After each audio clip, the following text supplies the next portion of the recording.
Hi there guys, Richard here from the Leather Repair Company and the Detailing Summit. This is Chris here from Skunkworks Car Care, and we've had the world's first detailing summit this week. Obviously today's Thursday, so we've been on like motorcycle detailing and we're doing a bit more PPF, we've done ceramics.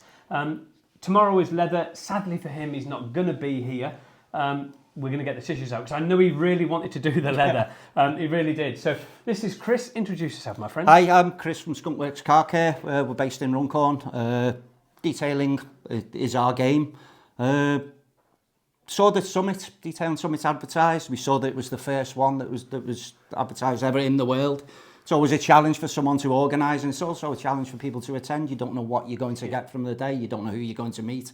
I just saw it as an opportunity. Let's have a break from the correction and coatings and pop along to Hull for the week. Yeah, why not? So yeah, I mean, it's a lovely city anyway. So I mean, have you enjoyed it? That's the main thing. And did you learn things from it? I've met what are probably the nicest bunch of people you could ever meet together with that common interest. That common interest, yeah.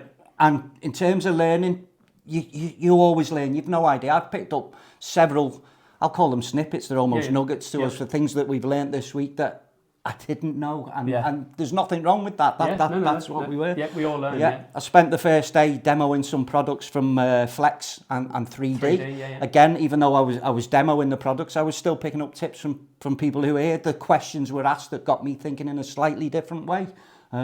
Yesterday, very important piece that was done on mental health. Yes, yeah. It's a very lonely game in the detailing industry. You're spending that much time. You end up talking to the machines, talking to the paints, talking to the products. Yep. It's nice to be able to open up to people. We listen to some interesting, in some occasions upsetting stories, but understanding that we're not all in that. We are all in that same boat. Yeah, we are literally all in that same boat. And like you say, most people that are detailers do work on their own, and this is why we wanted to introduce, because the mental health is quite important to me.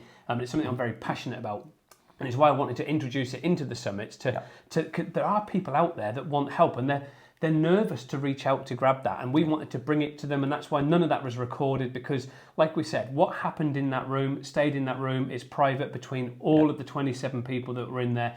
It's private, it stays there, and it doesn't go any further, and that's why we didn't record it. We recorded everything else. You had mentioned different people cope in different ways, and I think some of the coping mechanisms for people are to just sit and listen. Yes. It sometimes can be enough that just being in that same boat, exactly. That is your way of coping. So exactly. We thank you for that, because it's not something that's covered off a lot in a lot of seminars, workshops or training that you go to. Today we had you'd mentioned about the motorcycle detailing. Yes. I ride a bike, I've got a bike, I've detailed bikes on many occasions. I've picked up an absolute snippet on that, and these are some of the extra tools that you can use while you're detailing a bike. Exactly. I was speaking to Adam, who's done that training. I can say the little tools and things he was talking about was absolutely phenomenal, wasn't it? So I mean, that was quite an insight for me as well. So I mean, it's quite handy to have these things. I mean, it's like that's the first time that Adam's done something like this as well. So I mean, for a lot of people, it's the first time ever for things that they've done. Like, Olivia with 3D is phenomenal. She was very nervous. She's telling me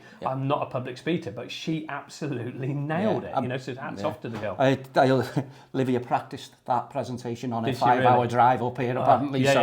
She said she might have looked a bit mad in the van coming up from Devon talking to herself, but she smashed it. Again, it sounds like I'm promoting 3D and Flex. I just happen to have those to hand this week, and they're phenomenal performance.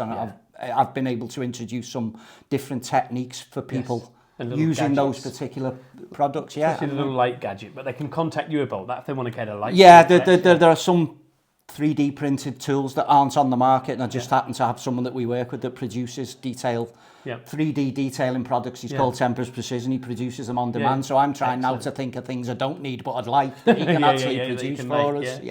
So I'm glad you've enjoyed it. So, I have enjoyed it, and I think you'd mentioned I'm absolutely gutted that I can't do the leather tomorrow. I do have a prior engagement, but having seen your courses, I'm certainly keen on looking at that's good. Thank you. And hopefully, if we do, we're going to be doing the one in September in Portugal, and hopefully, you can come along to that as well and be there. That'd be amazing. I did want to speak to you about getting on the Colorado one. You will need some support demo in the products, won't you? So I'm your man. I'm your man, Richard. There you go. If I can thank Richard ever so much, because it must be the first time I've ever had someone who's not as tall as me. That's it.